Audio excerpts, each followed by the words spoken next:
सुकोमल बालक जन्म लिया है। वो बालक रो रहे थे, रोते हुए उस बालक को जन्म लिया है, तो उसका नाम रखा गया है रुद्र, क्योंकि वो रोते हुए जन्म लिया। और वो जन्म लेकर ही वो ब्रह्मा जी से पूछने लगे, मैं कौन हूँ, मैं कहाँ से आया हूँ, मुझे क्या करना है, मुझे किसने जन्म दिया है, मुझे क्या करना होगा। ऐसे ऐसे शब्दों का उच्चारण कर रहे हैं और वो रो रहे थे। ब्रह्मा जी उसको तुरंत शांत करने के लिए, रो मत, रो मत, रुक जाओ, रुक जाओ, हाँ, तो उसका नाम रख दिया रुद्र। ये शिव जी का इस भौतिक जगत में ब्रह्मा जी के माध्यम से ऐसे जन्म होता है। तो शिव जी वास्तव में इस भौतिक ब्रह्मांड में अपने आप को ब्रह्मा जी को पिता मानते हैं। ब्रह्मा जी उसका पिता है। तो कहते हैं, पिताजी मैं किस उद्देश्य से जन्म लिया। तो शिव जी कहते हैं, या ब्रह्मा जी कहते हैं कि देखो, प्रजा वृद्धि करने के लिए तुम्हारा जन्म हुआ है। तो प्रजा वृद्धि करने के लिए जन्म किया है, तो मुझे फिर अनुमति दे दीजिए, मैं प्रजा वृद्धि शुरू कर दूं। तो ब्रह्मा जी कहते हैं कि हाँ ठीक है, तुम प्रजा वृद्धि शुरू करो। तो रुद्र के साथ रुद्रानी भी है।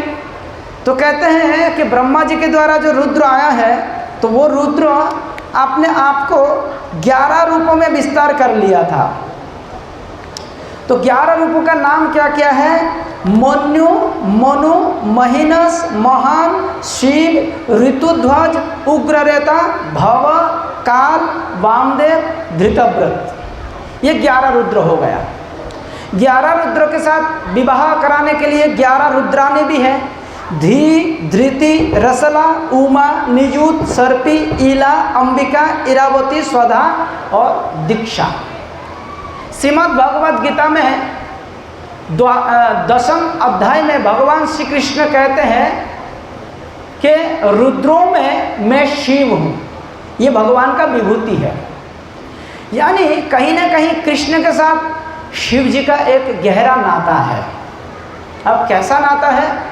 वो ब्रह्म संहिता में ब्रह्मा जी कहता है, क्षीरं जथा दधि विकार विशेष जोगात् संजायते नहि तथा पृथगस्ति हेतो जत् संभुतमोपि तथा समुपैति कार्यात् गोविंदमादि पुरुषम तमहं भजामि। ब्रह्मा जी शिव जी का तत्व को ऐसे निरूपण करते हैं, कहते हैं कि शिव जी का जन्म वस्तुतः कृष्ण से ही हुआ है, गोविंद से ही हुआ है। तो कहते कैसे हुआ? तो एक उदाहरण के द्वारा समझाते हैं। जैसे दूध से दही बन जाता है, दूध उसको उबाला जाए, उबालने के बाद उसके अंदर एक प्रकार के वायरस होता है, लैक्टोबैसिलस वायरस ऐसा कुछ नाम है। वो उसी दूध में जब डाला जाता है, मतलब आप ऐसे समझो कि पहले से थोड़ा सा दही अगर उस दूध में मिलाया जाता है और 5-6 घंटा अगर वैसे दूध को स्थिर रखा जाए, तो वो दूध, पूरा ही दूध दही बन जाता है। तो यानी दूध में एक प्रकार के बैक्टीरिया रहता है, उसका नाम है लैक्टोबैसिलस बैक्टीरिया। वो बैक्टीरिया मूल बाकी दूधों में ऐसे घुल जाता है कि पूरा दूध को विकृत कर देता है, और उसी विकृत स्थिति को हम दही कहते हैं। तो जिस प्रकार से दूध कभी बर्फ भी बन जाता है, दूध रबड़ी भी बन जाता है, दूध मलाई भी बन जाता है। मलाई को फिर से आप गर्म करिए तो फिर वो दूध बन जाएगा। फिर से रबड़ी को फिर से आप गर्म करिए, फिर वो दूध में आ जाएगा। बर्फ़ को आप पिघल दीजिए, फिर वो दूध बन जाएगा। यानी दूध बर्फ़ हो गया, लेकिन बर्फ़ फिर से दूध बन सकता है। लेकिन अगर विशेष विकृत प्रक्रिया से दूध को दही बनाया जाए, तो वो दही दोबारा दूध नहीं बनता। उसी दही से छाछ बन जाएगा, मट्ठा बन जाएगा।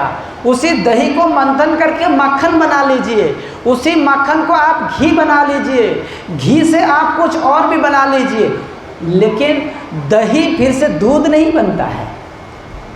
तो इसी प्रकार भगवान श्री कृष्ण वो तो गोलोक बिहारी है, वो तो चिन्मय जगत में रहता है, लेकिन भौतिक सृष्टि में अगर कुछ योगदान देना चाहते हैं तो भगवान श्री कृष्ण शंभु का रूप धारण करता है। यद शंभु तमोपि तथा समुपैति कार्यात्, शंभुता प्राप्त होता है भगवान कृष्ण तो वो बन जाता है शिव या शंभु। लेकिन भगवान कृष्ण से जब शंभु का विस्तार हुआ है वो दोबारा कृष्ण में विलीन नहीं हो पाया, कृष्ण में मिल नहीं हो पाया, उसको अलग ही रखना पड़ा है, वही है शिव। अब ये शिव से सदाशिव, महाकाल, काल भैरव ऐसे तरह तरह के और भी रूप बन जाता है, लेकिन वो कभी कृष्ण में विलीन नहीं हो पाते। इसी वजह से शिव को एक अलग तत्व के रूप में निरूपण किया गया है। संसार में वैदिक शास्त्रों के जो गवेषक होता है वो लोग कहता है कि संसार के सृष्टि को समझने के लिए 5 तत्वों को समझना जरूरी है। सबसे पहले आता है ईश्वर तत्व, दूसरा है जीव तत्व, तीसरा है शक्ति तत्व, चौथा है शिव तत्व, पांचवा है गुरु तत्व। इनमें से ईश्वर तत्व को समझना बड़े आसान है, क्योंकि हर कोई ईश्वर नहीं बन सकते। जीव तत्व भी आसान है, क्योंकि हम खुद ही जीव हैं। शक्ति तत्व समझना भी आसान है, क्योंकि ये पूरा संसार शक्ति से ही चल रहा है। लेकिन 2 तत्व को समझना बड़े कठिन होता है। उनमें से एक है शिव तत्व और एक है गुरु तत्व। क्योंकि शिव और गुरु को क्या हम भगवान के दर्जा दें या आम जीव के दर्जा दें, इस विषय में हम संशयग्रस्त रहता है। इसलिए खास करके शिव तत्व को समझना इसमें बहुत जरूरी हो जाता है। शिव ना भगवान है और ना जीव है। शिव कृष्ण को अपना इष्ट मानते हैं, राम को अपना इष्ट मानते हैं, भगवान शंकरशन को अपना इष्ट मानते हैं। लेकिन साथ ही साथ शिव जी अमर भी है, इसलिए शिव जी का एक नाम अमरनाथ भी है। शिव जी का अस्तित्व कभी मिटाया नहीं जा सकता है। लेकिन शिव कोई जीव भी नहीं है। शिव जन्म मृत्यु जरा विधि के चक्र में घिसा पीटा करने वाली कोई सामान्य जीव नहीं है। शिव जी का जन्म किसी भी माता के गर्भ से नहीं होता है।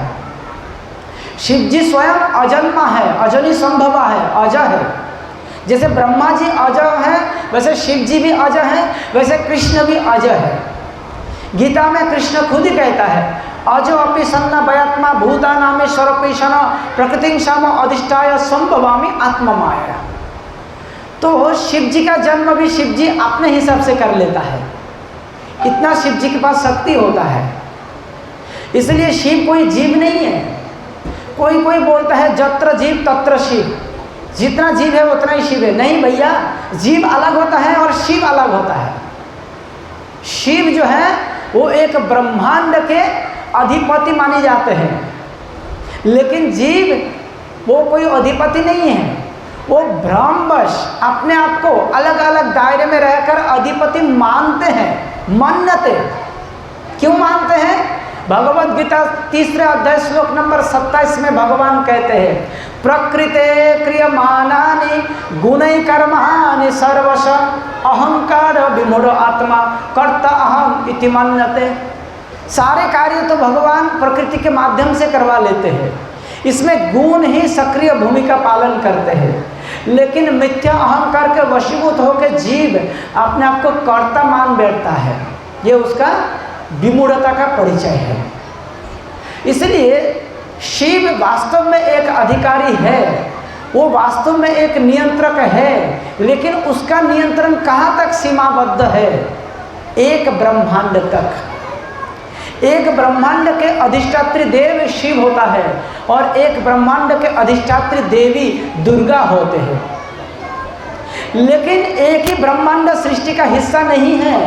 भगवान के सृष्टि में करोड़ों करोड़ों अनगिनत ब्रह्मांड होता है। सभी ब्रह्मांड के नियंत्रक शिव नहीं होता है, सभी ब्रह्मांड के नियंत्रक तो कृष्ण होता है। क्यों? कहाँ लिखे हैं? भगवद गीता 10वां अध्याय श्लोक नंबर 8, अहम सर्वस्व प्रभवो मत्त सर्वं प्रवर्तते इति मत्वा भजन्ते वं बुधा भाव समन्वितः। मुझसे ही सब कुछ सृष्टि होता है, मैं ही सब कुछ सृष्टि करता हूँ। इस तथ्य को जो जानते हैं वो बुद्धिमान व्यक्ति हैं और वो तत्क्षण मेरी भजन में संलग्न हो जाता है। तो सब कुछ सृष्टि कृष्ण ने किया है। गीता में इसका जिक्र है, भागवतम में इसका जिक्र है, ब्रह्म संहिता में इसका जिक्र है। ईश्वर परम कृष्ण सच्चिदानंद विग्रह अनादिरादि गोविंदम सर्व कारण कारणम। जो परम ईश्वर है वो तो कृष्ण है। उनका शरीर नित्य ज्ञानमय आनंदमय है। सच्चिदानंद, सत मतलब नित्य, चित मतलब ज्ञानमय और आनंद मतलब आनंदमय। अनादिर आदि गोविंदम, ये जो कृष्ण है इनको भक्त लोग बड़े प्यार से गोविंद कहकर पुकारते हैं। और वो कब का है? अनादिर आदि, वो जब से सृष्टि प्रारंभ हुआ उसके भी पहले ये गोविंद रह रहे हैं। और वो सर्व कारण कारणम, समस्त कारणों के परम कारण, यानी शिव जी का भी परम कारण कौन है? कृष्ण है। अच्छा, इसको केवल हम बातों में नहीं बल्कि प्रमाण के माध्यम से देख लेते हैं। आप लोगों में से बहुत सारे लोग भगवद गीता को पढ़ा होगा। भगवद गीता में 11वां अध्याय में भगवान अपना विश्व रूप दिखाते हैं अर्जुन को। तो अर्जुन भगवद गीता 11 अध्याय के 15 नंबर श्लोक में कहता है, पश्यामि देवां स्तव देव देहे सर्वान् तथा। उसमें एक श्लोक आता है, ब्रह्मानमीशं कमलासनस्थं, ब्रह्मानमीशं कमलासनस्थं। मैं, अर्जुन कहते हैं कि मैं भगवान आपके शरीर में कमल पर आसीन ब्रह्मा जी को देख पा रहा हूँ और साथ ही साथ भव ईश्वर यानी शिव जी को मैं भी देख रहा हूँ। तो भगवान कृष्ण के विराट रूप के अंदर शिव जी भी सम्मिलित है। तो शिव कृष्ण से बिल्कुल अलग भी नहीं है, कृष्ण का ही एक विस्तार है शिव। यत् शंभु तमोपि तथा समुपैति कार्यात् गोविंदमादि पुरुषम तमहं भजामि। वही गोविंद को जो भौतिक सृष्टि को विस्तार करने के लिए शंभुता प्राप्त होकर शिव बन गया है, मैं उसी गोविंद को भजना करता हूँ, नमन करता हूँ। तो इसका अर्थ हुआ है कि भगवान कृष्ण से निकला हुआ एक विस्तार है शिव। भगवान के अवतारों को चैतन्य महाप्रभु ने 6 भाग में वर्णन किया है। कहते हैं कि भगवान का पुरुषावतार होता है, लीलावतार होता है, गुणावतार होता है, मनंतर अवतार होता है, जुगावतार होता है, शक्तावेश अवतार होता है। उनमें से जो गुणावतार है तो कहते हैं कि भगवान के गुणावतार कौन कौन है? कहते हैं विष्णु, ब्रह्मा और शिव। विष्णु मतलब होता है क्षीरोदकशाही विष्णु। 3 विष्णु होता है, कारणोदकशाही विष्णु, गर्भोदकशाही विष्णु, क्षीरोदकशाही विष्णु। उनमें से जो क्षीरोदकशाही विष्णु है वही परमात्मा है और वो भगवान के सत्वगुण के अवतार है। और रजोगुण के अवतार कौन है? ब्रह्मा। और तमोगुण के अधिष्ठात्री देव यानी अवतार कौन है? शिव। तो इस प्रकार से शिव भगवान के गुणावतार है यानी तमोगुण के अधिष्ठात्री देव है। अच्छा, तमोगुण के अधिष्ठात्री देव, इसका मतलब ये नहीं है कि शिव जी स्वयं तमोगुणी है। शिव जी तमोगुणी नहीं है। शिव जी तमोगुण को हाथियार बनाकर अपना काम करता है, भगवान की सेवा करता है। जैसा उदाहरण है कि अगर एक बिल्डिंग को गिराना है तो बुलडोजर चाहिए कि नहीं चाहिए? बुलडोजर है ना। तो इसी प्रकार किसी भी वस्तु को अगर टुकड़ा टुकड़ा करना है तो एक हथौड़ा चाहिए कि नहीं चाहिए, हथौड़ा। तो ये जो हथौड़ा है, ये जो बुलडोजर है, तो ये एक हथियार है। ये जो व्यक्ति, जो ड्राइवर या जो कारीगर हथौड़ा चलाते हैं या बुलडोजर चलाते हैं, वो उसके चपेट में नहीं आता है, वो उससे सुरक्षित रहता है। वो खुद सुरक्षित रहकर इसका इस्तेमाल करके दूसरों को नष्ट करता है।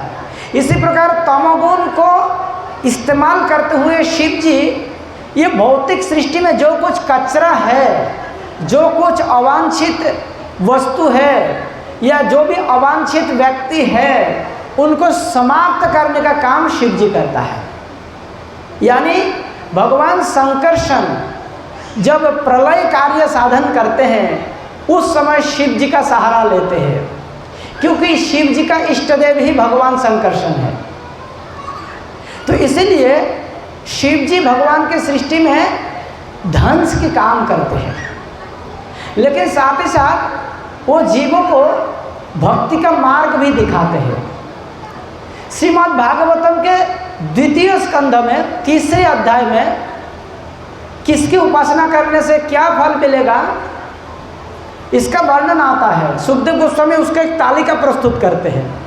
उसी तालिका में वर्णन आता है कि अगर आपको विद्या की कामना वासना है, जैसा विद्यां कामांस्तु देव गिरीशम, यानी आपको अगर दिव्य ज्ञान या विद्या की आवश्यकता है तो आपको शिव जी की उपासना करना चाहिए, ऐसा लिखा है।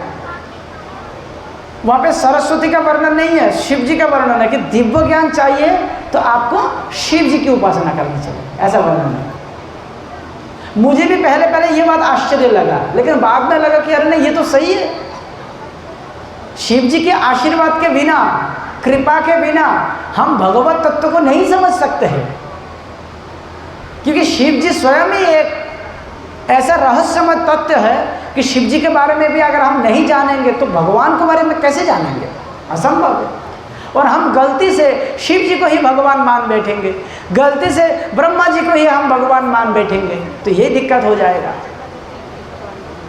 जितने सारे असुर लोग शिव जी के लिए तपस्या किया है, वो शिव जी को ईश्वर मानकर तपस्या किया है, उसके अंदर रजोगुण और तमोगुण भर गया है। उदाहरण के तौर पर हम रावण को ले लेते हैं।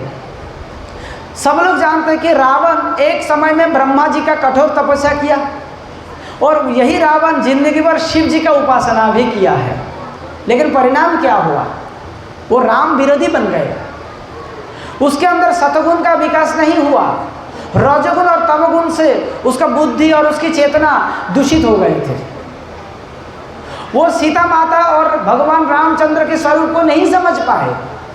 जगन माता लक्ष्मी सीता रूप में लीला कर रहे हैं और मर्यादा पुरुषोत्तम के रूप में साक्षात रामचंद्र आए हैं, लेकिन वो रामचंद्र को सामान्य वनवासी समझ लिया और सीता माता को एक सुंदरी रमणी जो भोग की इच्छा रखते हैं, ऐसे कोई भोग्य वस्तु समझ लिया।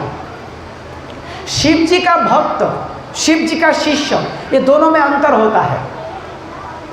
जिस व्यक्ति ने शिव जी को अपना गुरु बना लिया वो तो भगवान द्वारा सम्मानित हुए हैं, लेकिन जिस भक्तों ने शिव जी को अपना भगवान मान लिया है वो सब अज्ञान के गड्ढे में गिर गए। आप सोचिए कि रावण ने जिस प्रकार से शिव जी का पूजा अर्चन किया है, उसके विनिमय में शिव जी अगर चाहते तो रावण को बता सकते थे कि हे रावण, हे दशानन, तुमने जिसको कामवश उठा के लाए हो वो कोई और नहीं है, साक्षात जगन माता लक्ष्मी है, नारायण की अर्धांगिनी है। तुम इसके ऊपर जिद मत करो, इसके ऊपर काम वासना को तुम अपने नियंत्रण में लाओ और इसको सम्मान पूर्वक वापस करो। क्यों? क्योंकि मेरे प्रभु राम इस समय नर लीला कर रहे हैं और ये मेरे प्रभु के ही अर्धांगिनी है। ये बात शिव जी रावण को अच्छी तरह से बता सकते थे, लेकिन नहीं बताया। क्यों नहीं बताया? क्योंकि रावण जो है वो शिव जी को भगवान मान रहे हैं, वो एक गलत फहमी में चल रहे हैं। शिव जी को जब आप भगवान मानेंगे तो आपके अंदर अज्ञान धीरे धीरे बढ़ता जाएगा, लेकिन शिव जी को आप गुरु मानेंगे, जगत गुरु मानेंगे, तो आपके अंदर ज्ञान आता जाएगा। किसने शिव जी को गुरु बनाया था? संसार में 3 व्यक्ति ने शिव जी को गुरु बनाया। एक महात्मा गर्गाचार्य जी, 2 महात्मा सांदीपुनि जी, तीसरा महात्मा परशुराम जी जो भगवान के अवतारी थे। ये तीनों ने शिव जी को गुरु बनाया। गर्गाचार्य जी ने शिव जी को गुरु बनाया तो परिणाम क्या हुआ कि पूर्ण पुरुषोत्तम भगवान श्री कृष्ण जब इस धरती पर वसुदेव के पुत्र के रूप में प्रकट हुए तो गर्गाचार्य जी को भगवान का नामकरण करने का सौभाग्य मिला। गर्गाचार्य जी को भगवान का दीक्षा प्रदान करने का सौभाग्य मिला, है कि नहीं?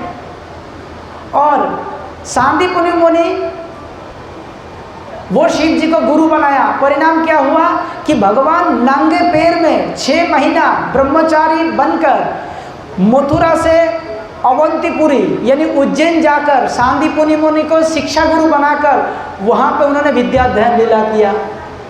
यानी भगवान श्री कृष्ण ने सांदीपुनि मुनि का यश बढ़ाया, गर्गाचार्य जी का यश बढ़ा दिया। और परशुराम, भगवान परशुराम दुष्ट दलन शक्तावेश अवतार है, वो इस संसार में आके जमदग्नि के पुत्र के रूप में आया तो उन्होंने शिव जी का अपना गुरु बनाया। परिणाम स्वरूप क्या हुआ कि भगवान शिव ने उन पर संतुष्ट हुए, उनको तरह तरह का विद्या प्रदान किया है, उनको धनुष प्रदान किया है, उनको कुल्हाड़ी प्रदान किया है। और वो कुल्हाड़ी को संस्कृत में फर्श कहते हैं, वर्ष। तो परशुराम, वो वहाँ से उनका नाम परशुराम पड़ गया, कुल्हाड़ी। तो देखिए कि शिव जी ने परशुराम को जो आशीर्वाद दिया है उसके परिणाम स्वरूप वो परशुराम रामचंद्र का दर्शन कर पाया। वो परशुराम पितामह भीष्म को अपना शिष्य के रूप में प्राप्त किया था। कृष्ण और बलराम के साथ भी परशुराम का सामना हुआ, राम लक्ष्मण के साथ परशुराम का सामना हुआ। तो परशुराम कहीं ना कहीं भगवान की लीला में सम्मिलित होने का सौभाग्य प्राप्त किया। तो इस प्रकार से शिव जी को गुरु बनाना ये भक्तों का काम है। शिव जी है कौन? भागवत के 12 स्कंध में इसका निरूपण होता है। निन्मगानां यथा गंगा देवानां अच्युतो यथा वैष्णवानां यथा शंभु पुराणानामिदं तथा। ऊपर से नीचे बहने वाले जितने सारे पानी की धारा प्रवाह है निन्मगानम, उनमें से यथा गंगा, गंगा सर्वश्रेष्ठ है। देवानाम अच्युतो जता, संसार में बहुत सारे लोग अपना अपने इष्ट देव बनाते हैं ना। कोई किसी देवता को इष्ट देव बनाते हैं, कोई किसी भगवान के स्वरूप को इष्ट देव बनाते हैं, कोई किसी देवी को इष्ट देव बनाते हैं, कहते कि ये हमारे कुल देवी है। कोई किसी तांत्रिक को, योगी को, किसी तथाकथित गुरु को इष्ट देव बना लेते हैं। ऐसे जितने सारे इष्ट देव हैं संसार में, उन समस्त इष्ट देवों में सर्वश्रेष्ठ इष्ट देव है भगवान अच्युत। अच्युत मतलब ये भगवान कृष्ण है। कृष्ण का ही एक नाम अच्युत है। इसलिए भगवत गीता में अर्जुन श्री कृष्ण को कहते हैं शयनोरुभयोर मध्य रथम स्थापयमच्युत यावतेदा निरीक्ष्य युद्ध कमान अवस्थितान। हे अच्युत, उभय सेनाओं के बीच में मेरे रथ को स्थापन करो। तो कृष्ण का एक नाम है अच्युत और समस्त इष्ट देवों में यही अच्युत सर्वश्रेष्ठ है। देवानाम अच्युतो जथा वैष्णवानाम जथा शंभु, समस्त वैष्णव में सर्वश्रेष्ठ विष्णु उपासक है शंभु। शंभु मतलब शिव जी। तो जब आप शिव जी को समस्त वैष्णव में सर्वश्रेष्ठ वैष्णव मानेंगे, इसका अर्थ है कि शिव जी जगत गुरु हुआ। इसका अर्थ है कि शिव परम कल्याणकारी हो गया, यानी शिव शब्द का अर्थ जो कल्याण है वो सार्थक हो गया। गुरु के रूप में शिव जी को वरण करेंगे तो शिव आपके ऊपर कल्याण के आशीर्वाद देंगे। लेकिन शिव जी को भी पता है कि भाई मेरा इष्ट देव तो संकर्षण है और संकर्षण भगवान बलराम का विस्तार है और भगवान बलराम तो कृष्ण का विस्तार है। इसलिए गलती से कोई व्यक्ति मुझे ही भगवान बोले तो बाकी भगवानों को जब उपेक्षा कर देते हैं, इसका अर्थ है कि तुम बेटा अज्ञान में जी रहे हो, इसलिए तुम्हारे अंदर अहंकार बढ़ जाएगा। इसलिए तमोगुण के जो अहंकार हमारे अंदर बढ़ जाते हैं जब हम शिव जी को भगवान मान लेता है। लेकिन जैसे हम कहते कि नहीं, शिव जी मेरे लिए महान वैष्णव है, वैष्णव चूड़ामणि है, वैष्णवानाम जथा शंभु है, शिव जी मेरे गुरु है। तो शिव जी भी स्वयं गुरु बन के हमारे जीवन में आता है। इसका जिक्र कहाँ है? श्रीमद् भागवतम के 4th स्कंद में आता है, 24 अध्याय में, 24वां अध्याय। क्या हुआ कि महाराज प्राचीन बरही के 10 पुत्र हैं, उनका नाम है प्रचेता। प्राचीन बरही ने प्रचेताओं को बोल दिया, हे वत्स, तुम लोग भगवान की तपस्या करो, भगवान की आराधना करो और उत्तम गुण प्राप्त करके अच्छे गृहस्थ बनो, प्रजा सृष्टि करो, प्रजा वृद्धि करो। तो गृहस्थ बनना है, लेकिन उसके पहले तपस्या करना है। तो तपस्या करने के लिए ये 10 प्रचेता वो उत्तर दिशा की तरफ चलना प्रारंभ किया। चलते चलते एक बहुत ही सुंदर सरोवर देखने को मिला। उसी सरोवर में तरह तरह का वृक्ष लताएं आसपास में घिरा हुआ है। उसी सरोवर के आसपास में बहुत सारे अहिंसक पशु पक्षी इधर उधर घूम रहे थे। और प्रचेताओं ने देखा कि उसी सरोवर से भगवान शिव अपने गणों के साथ मंद मुस्कान करते हुए बहुत प्रसन्न मन से वहाँ से उस सरोवर से निकाल के आ रहे हैं, अंदर से, पानी के अंदर से निकाल के आ रहे हैं। और शिव जी को बिना प्रयत्न के, बिना तपस्या करके प्रचेताओं ने दर्शन किया। प्रचेताओं ने हाथ जोड़ कर लिया। हाथ जोड़ करने के बाद एकदम आश्चर्यचकित हो गया कि हमारे बीच में देवादिदेव महादेव कैसे प्रकट हो गए। श्रील सुखदेव गोस्वामी कहते हैं, शिव जी का जो शरीर का वर्ण होता है ना, वो 2 प्रकार है। शिव जी जब अपने भक्तों पर आशीर्वाद देना प्रारंभ करते हैं तो शिव जी का शरीर का वर्ण होता है हेम वर्ण। हेम वर्ण मतलब होता है पिघला हुआ सोने का वर्ण है। जैसे चैतन्य महाप्रभु का शरीर का वर्ण है तप्त कांचन गौरांग, या राधा रानी का शरीर का वर्ण है तप्त कांचन गौरांगी राधे वृंदावनेश्वरी। इसी प्रकार वास्तव में शिव जी का शरीर का वर्ण जो है तप्त हेम वर्णम, यानी तपा हुआ सोने का वर्ण है। और उनका जो कंठ है वो है नीला, इसीलिए वो नीलकंठ है। लेकिन पूरा शरीर नीला नहीं है, ये गलत फहमी में मत रहना। पूरा शरीर नीला नहीं है, केवल कंठ नीला है ना, इसलिए उसको बोला गया है नीलकंठ। तो प्रचेताओं ने शिव जी का ये रूप दर्शन किया, बहुत अच्छा लगा। उन लोगों ने कौतूहलवश भगवान शिव जी से पूछा कि प्रभु आप इस समय हमारे सामने कैसे प्रकट हो गया? हमने तो आपको ना स्मरण किया, ना ध्यान किया, ना पुकारा, फिर आप हमारे बीच में कैसे आ गए? शिव जी बड़े प्रसन्न मन से कहते हैं, हे प्राचीन बरही के पुत्रों, हे वत्सों, तुम्हारा कल्याण हो। मैं बहुत अच्छी तरह से जानता हूँ कि तुम राजकुमार हो। इससे शिव जी का एक गुण पता चलता है कि शिव जी भी कहीं ना कहीं अंतर्जामी है। तो ब्रह्मा जी जब शिव जी को जन्म दिया था, उस समय ब्रह्मा जी से शिव जी ने पूछा था कि हे मेरे पिताजी, मैं कहाँ कहाँ रहूँ, आप बताइए। तो ब्रह्मा जी ने कहा कि तुम समस्त जीवों के हृदय में भी रहोगे। तो परमात्मा के साथ कहीं ना कहीं हमारे हृदय में शिव जी भी है। तुम जीवों के हृदय में रहोगे, तुम जीवों के बुद्धि में रहोगे, मन में रहोगे, इंद्रियों में रहोगे, तुम महत्त्वों के अंदर रहोगे, तुम जल के अंदर रहोगे, अग्नि के अंदर रहोगे, आकाश में रहोगे, वायु में रहोगे, तुम मिट्टी में भी रहोगे। तो शिव जी को रहने के लिए ऐसे बहुत सारे स्थान दे दिया है। लेकिन मूर्तिमान शिव कहाँ रहते हैं?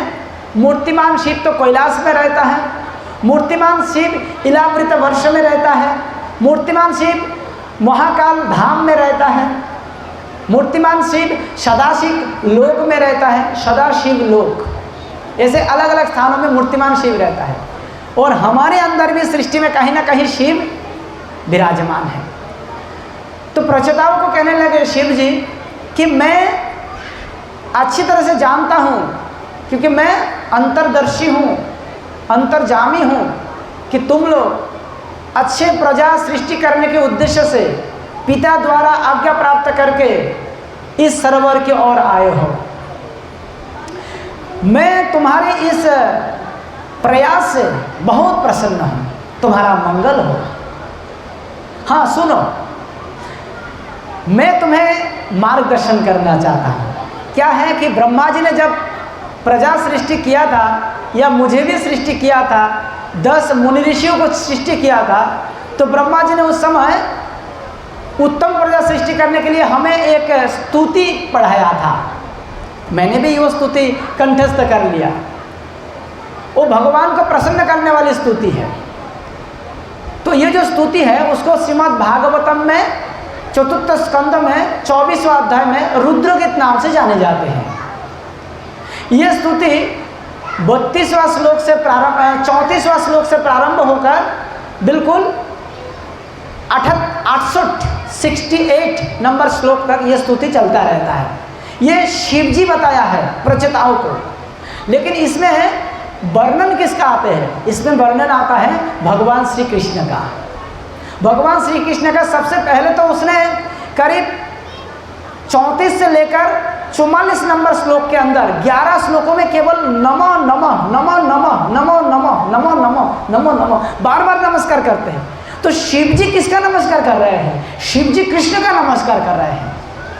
और तो और कृष्ण के जो अलग अलग अवतार है, जैसे बलराम हो, संकर्षण हो, अनंत शेष हो, और प्रद्युम्न हो, अनिरुद्ध हो, महाविष्णु हो, गर्भोदक्षयी विष्णु का रूप हो, ऐसे तरह तरह के सभी रूपों का वर्णन करते हैं। और शिव जी कहते हैं नमो नमः नमो नमः नमो नमः।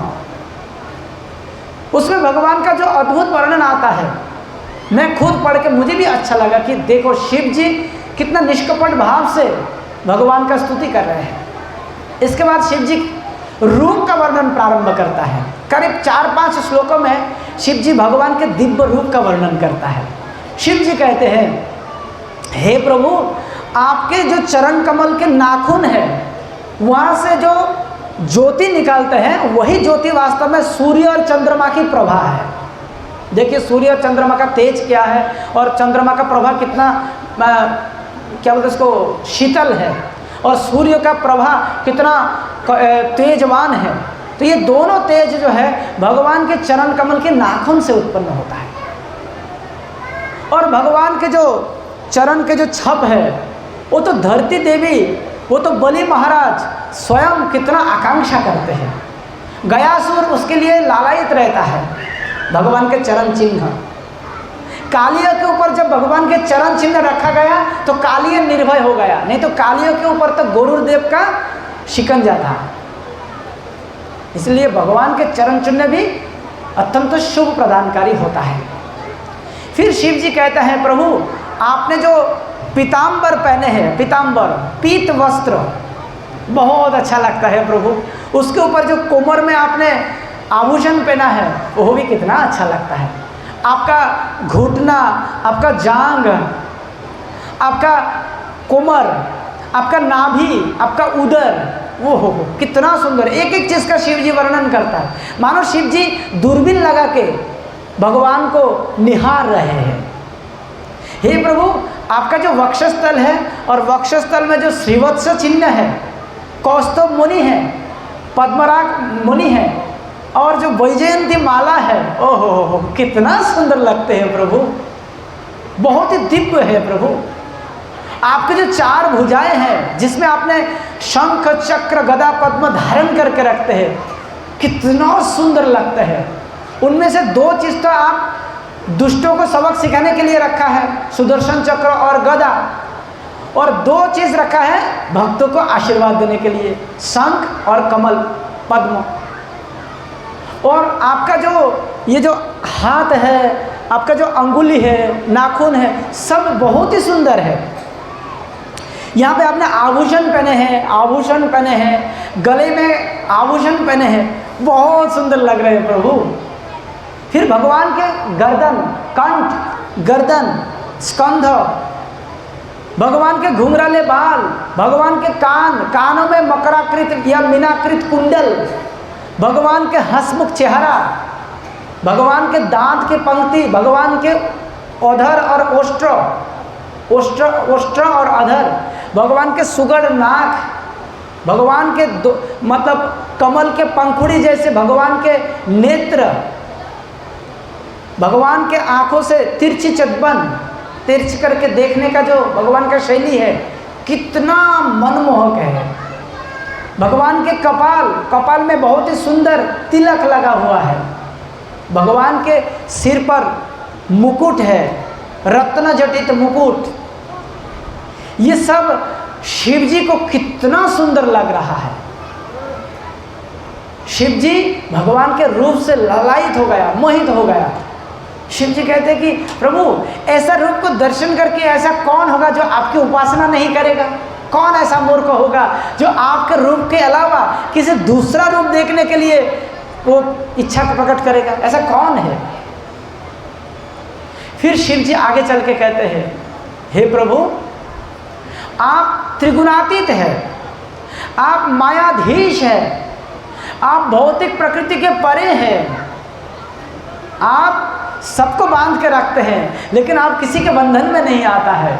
आप स्वतंत्र है, स्वराट है, स्वाधीन है, आप सर्वज्ञ है, आप सर्व समर्थवान, और आप ही समस्त जीव के हृदय में परमात्मा रूप में रहता है, और आप ही काल रूप में बाकी समस्त सृष्टि को वैसे झपट लेते हैं जैसे कोई सर्प छोटे चूहे को मौका पाते ही, अवसर पाते ही उसको झपकी से मार कर खा जाता है।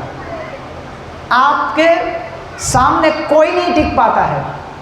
ये मेरे पिता ब्रह्मा, मैं स्वयं नारद, ये स्वयंभू मनु और सारे मनुपुत्र, ये सब जो है ना आपके द्वारा वैसे परिचालित होता है, आपके ऐसे नियंत्रण में रहते हैं जैसे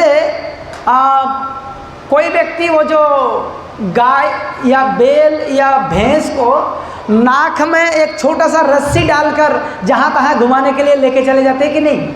ऐसे ये सारे के सारे देवता, सारे के सारे प्रजापति, मुनि ऋषि सब आपके नियंत्रण में ऐसे ही नियंत्रित रहता है। कुछ नहीं कर पाते, बेचारा विवश रहता है, कुछ नहीं कर पाते। अच्छा, शिव जी के ये जो कथन है इसमें सत्यता कितना है, ये शिव जी के ही एक लीला के माध्यम से हम समझ जाते हैं, समझने का प्रयास करते हैं।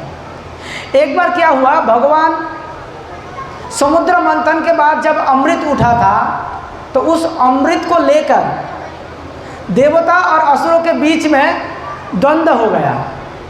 अहम पूर्वम अहम पूर्वम, अहम पिबामी अहम पिबामी, मैं पहले पीऊंगा, तुम भागो यहाँ से। इस प्रकार से झगड़ा करने लगे। रजोगुनी होने के कारण असुरों का बल भरा हुआ था। असुर लोगों ने भगवान धन्वंतरी और देवताओं के चंगुल से वो अमृत के कलश को छीनकर वो लोग दौड़ने लगे। उस समय सारे देवता मायूस हो गए। अरे यार, समुद्र मंथन करने का मतलब था कि हम अमृत पिएंगे, अब तो पूरा अमृत का कलश, अमृत का घड़ा असुरों के पास चले गए, अब क्या होगा? तो भगवान ने वहाँ पे मोहिनी मूर्ति धारण किया, एक पुरुष को आकर्षित करने वाले युवती स्त्री का रूप धारण कर लिया। आकाश मार्ग में ही महाशून्य में भगवान मोहिनी मूर्ति धारण कर लिया। असुरों के सामने नाचने लगे, अंग प्रदर्शन करने लगे। सारे असुर लोग धीरे धीरे अमृत के घड़ा से अपने मन को हटाकर उस मोहिनी मूर्ति की तरफ आकर्षित होने लगे। मोहिनी मूर्ति देखकर इन लोगों का मन खींचे जा रहे हैं, उन लोगों से रुकना मुश्किल हो रहा है। ये लोग इतना कामुक हो गए कि उसके पास जाके कहते हैं कि हे सुंदरी, तुम कौन हो?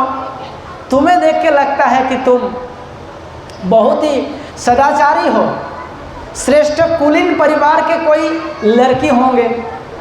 देखो सुंदरी, हम लोग कुछ दुविधा में फंस गया है, कौन पहले अमृत पिएंगे और कौन बाद में, ये हम निर्णय नहीं कर पा रहे हैं। तो क्या हमें एक काम कर दोगे, ये अमृत को तुम समान रूप से हमारे बीच में बांट दो। मोहिनी कहते हैं कि मैं एक एक पुंशाली स्त्री हूँ, व्यभिचारी स्त्री। मैं तो खुद भी नहीं जानता हूँ कि मैं किसका बेटी हूँ, कौन मेरा माता पिता है, मुझे कुछ पता भी नहीं। मेरा पहचान, मेरा आधार कार्ड नहीं है, आइडेंटिटी कार्ड नहीं है, मुझे पता नहीं है कि मैं कौन हूँ। और आप ऐसे अपरिचित स्त्री के ऊपर कैसे विश्वास कर रहे हैं? तो इस प्रकार से भगवान ने अपने मीठी चिकनी चुपड़ी बातों में देवता असुरों को और ज़्यादा मोहग्रस्त करने लगे। असुरों को लगा यार तुम कुछ भी करो, बस तुम्हारे ये जो सुंदर रूप है बस इसका आस्वादन कराओ। तो मोहिनी मूर्ति ने छल पूर्वक, कहानी तो बहुत लंबा है, मोहिनी मूर्ति ने छल पूर्वक असुरों को वंचित करके देवताओं को अमृत पिला दिया। इसके बाद राहु सूर्य और चंद्रमा के बीच में आके अमृत पीने का कोशिश किया तो उसका शिरच्छेद हो गया और उसी समय भगवान मोहिनी वहाँ से अदृश्य हो गया। देवताओं का काम बन गया, असुरों को हताशा मिला, निराशा मिला, युद्ध हुआ, युद्ध में बुरी तरह से असुर लोग हार गया। तो ये कहानी कुछ और हो गया। इधर में क्या हुआ कि उसी देवताओं के जो अमृत पान करने का जो घटना हुआ है उसमें शिव जी नहीं था, शिव जी नहीं था। अच्छा, इसके पहले और एक घटना हो गया। इसी समुद्र मंथन में सबसे पहले कालकूट जहर उत्पन्न हुआ था। वो जहर जब उत्पन्न हुआ तो पूरा सृष्टि मानो समाप्त होने को है।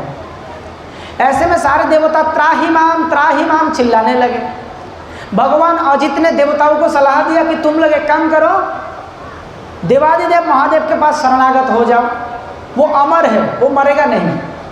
तो उनके पास जाके निवेदन करो कि ये समुद्र मंथन में उत्पन्न कालकूट जहर वही पान करे। तुम लोग अगर पियोगे तो मर जाओगे, लेकिन शिव जी अगर पिएंगे वो नहीं मरेगा, इसलिए वही इसको पी सकते हैं। तो सारे देवता शिव जी के पास गए और जाके शिव जी को प्रार्थना करते हैं कि हे प्रभु, आप तो ब्रह्मांड के अधिष्ठात्री देव हैं, अधीश्वर हैं, आप और माँ भवानी, आप हमारे माई बाप हैं। तो देखिए सृष्टि संकट में आ गया, समुद्र मंथन में उत्पन्न कालकूट जहर समस्त सृष्टि को प्रभावित कर रहे हैं, सभी प्रकार के जीव जोनियाँ मानो त्रस्त हो रहे हैं। तो हे प्रभु, आप कृपा करके इस कालकूट जहर को पी लीजिए और हमें इस संकट से बचा लीजिए। शिव जी क्या करते हैं, अपने पत्नी, ऑथराइज्ड पत्नी दुर्गा जी से कहते हैं, हे देवी, हे सुंदरी, हे प्रिय, देखो तुम्हारे संतान संतति ये कालकूट जहर के द्वारा पीड़ित हो रहे हैं। तो ये लोग देखो मुझे निवेदन कर रहे हैं कि मैं इनको बचाने के लिए कालकूट जहर को पी लूँ, तो पीऊँ? तुम क्या कहते हो, तुम्हारा क्या इच्छा है? तुम तो इन सब की माँ हो, तुम ही आदेश करो।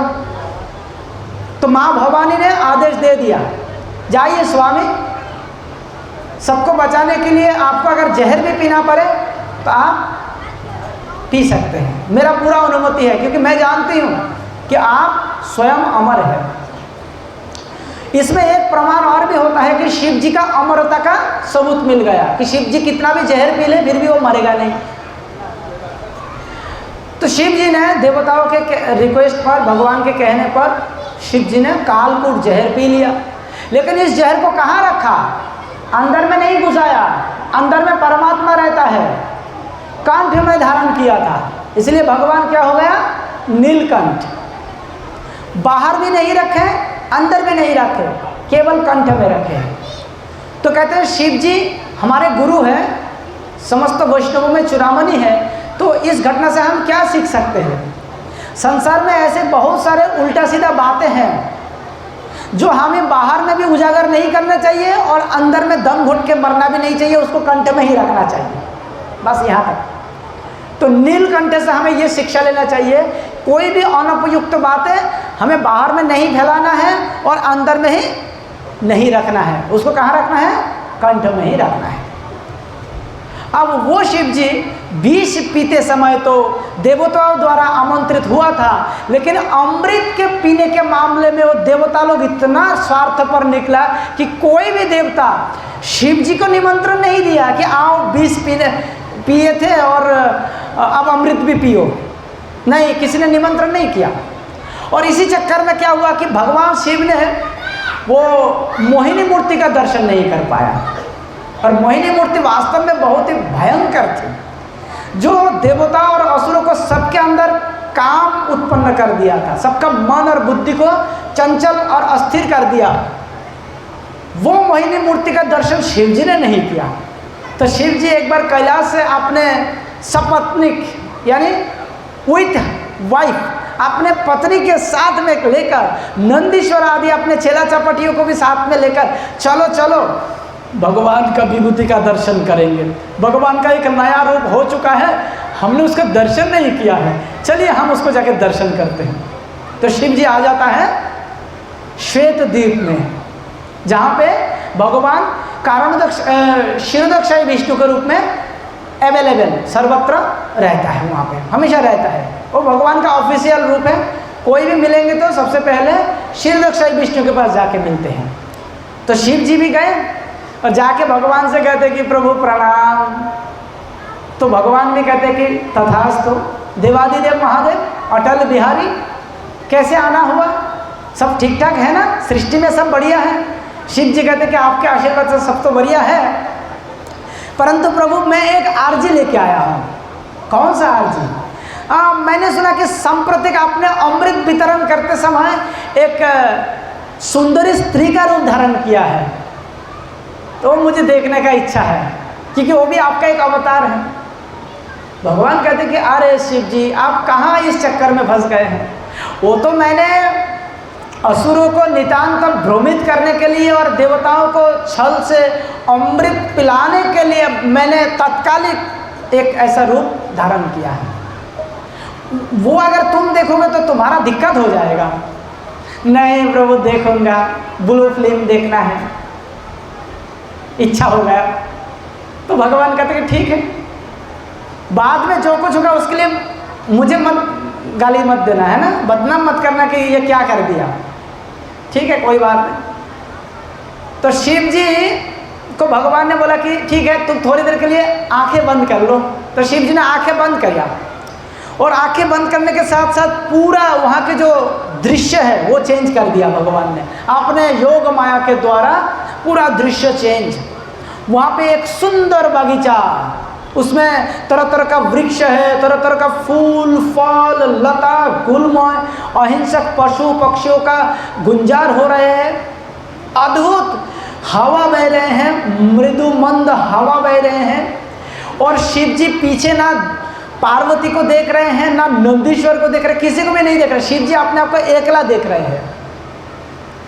और सामने से मानो कोई सुंदर स्त्री अपने पैरों का घुंघरू बजाते हुए चमक चमक करके वो आ रहे हैं। उसके हाथ में एक कमल हिलता हुआ चल रहा है। उसने एक ऐसा साड़ी पहना है कि मानो पूरा शरीर का अंग वस्त्र सब दिखाई दे रहा है। अब वो स्त्री, उसका बाल जो है बिखरा हुआ है, फूला हुआ है, उसका जांघ प्रदेश, नितंब प्रदेश और स्तन बहुत बड़े बड़े हैं, उसका कमर पतला है, पेट बिल्कुल पतला है। ऐसे करके पूरा वर्णन आ रहा है, मतलब मोहिनी मूर्ति का अद्भुत वर्णन आया। जैसे जैसे वो सुंदर स्त्री शिव जी के सामने आता गया, शिव जी उनकी तरफ मोहग्रस्त होने लग गए। इसके बाद धीरे धीरे शिव जी को ऐसा लगा कि काश इसको मैं स्पर्श कर पाता, काश इसको मैं आलिंगन कर पाता, काश इसके साथ मैं चुंबन कर पाता, काश इसको मैं दो चार शब्द बोल पाता, थोड़ा प्रेम निवेदन कर पाता, कितना अच्छा होता। ऐसा उसके अंदर कामना वासना जागृत हो गया। और वो सुंदर स्त्री उस कमल को हिलाते हुए तिरछी चितवन से शिव जी के मन को क्षोभित कर रहा है, आसक्त कर रहा है, बुद्धि को धीरे धीरे मानो नियंत्रित कर रहा है, शिव जी को चलने के लिए मजबूर कर रहा है। थोड़ी देर में वही स्त्री दौड़ना शुरू कर दिया तो शिव जी को भी दौड़ने के लिए मजबूत कर दिया। शिव जी मानो थोड़ी दूर जाने के बाद उसको पकड़ ही लेंगे पीछे से जाके। इतनी देर में शिव जी के हाथ से छुड़वा कर वो सुंदर स्त्री फिर से भागने लगे। वो किसी पेड़ के पीछे जाके छुप गए। शिव जी उसी के पीछे जाके उनसे मिलने का प्रयास करते हैं। फिर से वहाँ से वो साड़ी के जो आंचल है उसको पकड़ लेता है, उस आंचल को खींचकर वो स्त्री फिर से भागने लग गया। ऐसे करके पूरा जंगल में भटकने लग गया। शिव जी पकड़ने के लिए कोशिश कर रहे हैं, लेकिन ये पकड़ में नहीं आ रहे हैं और शिव जी का मन मचलते ही जा रहे हैं। शिव जी सारा सुध-बुध खो दिया। थोड़ी ही देर में शिव जी का मन इतना विचलित हो गया कि उसका अमोघ शक्ति, अमोघ वीर्य वो निश्रित होना प्रारंभ हो गया, स्खलित होना प्रारंभ हो गया। सुखदेव गोस्वामी कहते हैं कि जहाँ जहाँ शिव जी के अमोघ वीर्य स्खलित हुआ है पृथ्वी पर, वहाँ पे सोना, चांदी, तांबा आदि धातुओं का खदान बन गया है। और जब शिव जी का अमोघ शक्ति स्खलन हो गया तो शिव जी को समझ में आया, अरे मैं बेवकूफ़ निकला हूँ, मैं किसके पीछे भाग रहा हूँ? कौन है ये स्त्री जो मेरे पकड़ में नहीं आ रहे हैं लेकिन मुझे विवश कर रहे हैं? इतने देर में शिव जी खड़ा हो गया। अब वो भागना बंद कर दिया तो मोहिनी मूर्ति भी सामने खड़ा है और देखते ही देखते मोहिनी मूर्ति अपना रूप को अदृश्य करके चतुर्भुज विष्णु बन गया। जैसे चतुर्भुज विष्णु बना, शिव जी को कहने लगे, वैष्णव चूड़ामणि आप कैसे लग रहे हैं? शिव जी कहते कि मैं तो बेवकूफ़ निकला, आपने मुझे बेवकूफ़ बना दिया। कहते कि हाँ देखो, तुमने बोला कि तुम मोहिनी मूर्ति देखना चाहते हो, मैं तो मोहिनी मूर्ति दिखाने के लिए चाहता भी नहीं था, लेकिन तुमने इच्छा प्रकट किया और मैंने दिखाया। अब मेरी मोहिनी मूर्ति देखकर तुम्हारा ऐसा हो जाएगा, मुझे क्या पता? पता तो था, क्योंकि भगवान तो सर्वज्ञ होता है। तो इस लीला के माध्यम से न शिव जी लज्जित हुए हैं और न भगवान शिव जी को अलग से अपमान किया है। भगवान श्री नारायण कहते हैं, हे देवादिदेव शंभो, हे समस्त देवताओं में अग्रणी, हे वैष्णव चूड़ामणि, आज से संसार के लोग तुम्हारा स्थिति क्या है, मेरा स्थिति क्या है, ये अच्छी तरह से जान जाएंगे। और इसके बाद कहते कि आज से मैं तुम्हें आशीर्वाद देता हूँ, मेरी अंतरंगा शक्ति और बहिरंगा शक्ति तुम्हें कभी भी प्रभावित नहीं कर सकते। इतना कहकर भगवान वहाँ से अदृश्य हो जाते हैं। पीछे पार्वती मैया और नंदीश्वर खड़ा है। शिव जी का ध्यान ही नहीं था कि उनके पत्नी ये सारे हरकत देख रहे हैं। पीछे जाकर शिव जी कहने लगे, अरे अरे सती, अरे पार्वती, अरे देवी देखो, अभी अभी मुझे किस प्रकार से भगवान ने विमोहित किया है, देखा तुमने? तुम कहते थे ना कि मैं किसका ध्यान करता हूँ, किसका ध्यान करता हूँ, मैं इन्हीं भगवान का ध्यान करता हूँ। देख लिया तुमने, यही भगवान है। इन्होंने प्रमाण कर दिया है कि मैं इनका अधीन हूँ। तो इस प्रकार से हम देखते हैं कि शिव जी भगवान के रूप में अपने आप को साबित करने के चक्कर में कभी नहीं रहता है। वो हमेशा यही चाहते हैं कि मैं भगवान का सबसे बड़ा भक्त के रूप में परिचिति प्राप्त करूं। तो हमारी दृष्टि भी ऐसी होनी चाहिए, हमें भी यही सोचना चाहिए कि शिव जी जो है वो जगत गुरु है। शिव जी की जो वैष्णवता है, शिव जी की जो भगवत्ता है, ये दोनों को समझना बहुत जरूरी है। शिव जी की वैष्णवता का और एक उदाहरण मैं देता हूँ। भगवान शिव, एक ऋषि था मृकंड मुनि, मृकंड ऋषि, उनका एक पुत्र था मार्कंडेय। मार्कंडेय जब जन्म लिया था तो मृकंड ऋषि ने उसका हाथ देखा, अरे मेरा बेटा का आयु रेखा तो बिल्कुल छोटा है, पता नहीं 10-12 साल ही जिएंगे, इसके बाद तो ये मर जाएंगे। तो मृकंड ऋषि ने क्या किया, अपने बेटा को शिव जी के हवाले कर दिया। देवादिदेव शिव जी को कहते कि ये आज से ये मेरा पुत्र आपका पुत्र है, आप इसको गोद ले लीजिए, आप ही इसको रखिए। तो मार्कंडेय अब शिव जी के संरक्षण में आ गया। तो जैसे 10-12 साल पूरा होने को है, यानी उसका मृत्यु होने को है, तो जमराज आ गया था। जमराज अपने दल बल के साथ ये मार्कंडेय को जमपुरी ले जाना चाह रहे थे और उसी समय शिव जी त्रिशूल उठाकर जमराज को वहाँ से भगा देते हैं और शिव जी मार्कंडेय ऋषि को एक कल्प समय काल तक रहने के लिए आशीर्वाद प्रदान कर दिया है। तो उसका आयु को शिव जी ने बढ़ा दिया। अब देखिए, ये जो मार्कंडेय ऋषि का जीवन वास्तव में शिव जी का वरदान है। मार्कंडेय ऋषि अगर चाहते तो शिव जी को भगवान बोल के घोषित कर सकते थे, लेकिन नहीं। मार्कंडेय ऋषि खुद ध्यान में भगवान श्री कृष्ण का उपासना करते हैं। एक बार क्या हुआ कि मार्कंडेय ऋषि उपासना कर ही रहा था, ध्यान कर रहा था, तो देवराज इंद्र ने कुछ अप्सराओं को भेज दिया मार्कंडेय ऋषि इतना संयमी थे कि वो अप्सराओं द्वारा रचे गए प्रपंचों से भी विचलित नहीं हुए। इसके बाद भगवान नर नारायण जो कि हिमालय में रहता है, बद्री विशाल में, वो मार्कंडेय मुनि के सामने प्रकट होकर उनको आशीर्वाद प्रदान किया। मार्कंडेय ऋषि इसके बाद अखंड भगवत भक्ति में फिर से स्थिर हो गए। एक बार भगवान कहीं से घूमते घामते मार्कंडेय ऋषि के आश्रम होकर कैलाश में जा रहे थे। नंदी के ऊपर बैठे थे, साथ में पार्वती भी थे।